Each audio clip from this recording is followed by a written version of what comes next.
Polysyndeton.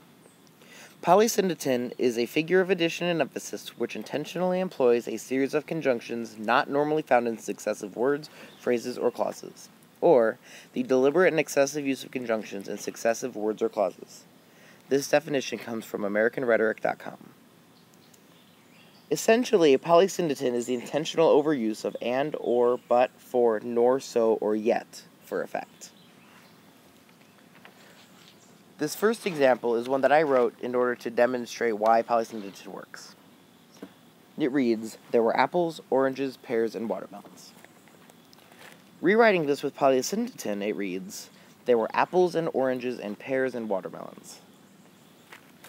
Because the list was the same length but had extra words in there in the extra ands, and there were no gaps and pauses because of the commas, the list seems significantly longer and a little bit more bountiful than simply using commas. The next example is actually one written by Maya Angelou in one of her poems.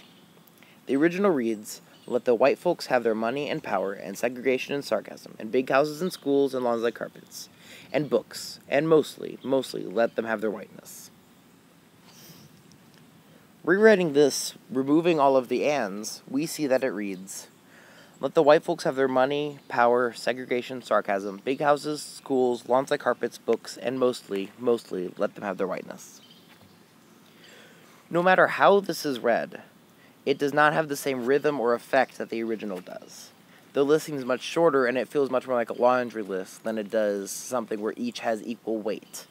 Using the ands adds to the rhythm of this piece of the poem, and it also helps to make the whole thing much more effective and powerful.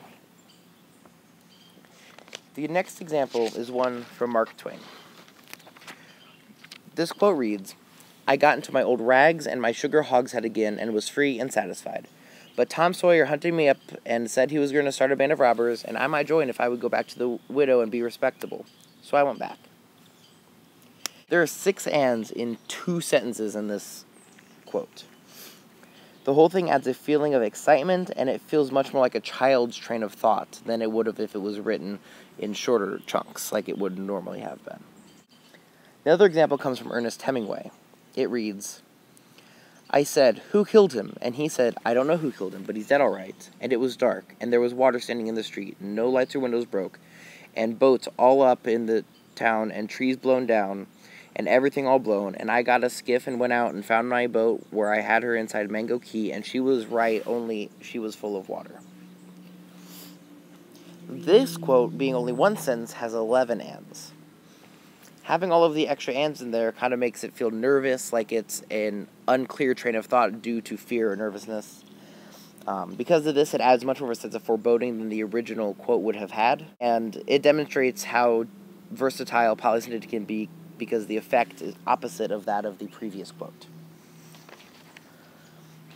Overall, the effects and uses of polysyndeton are that it adds much more character to the writing and can vary much more how different characters speak or how different writers write.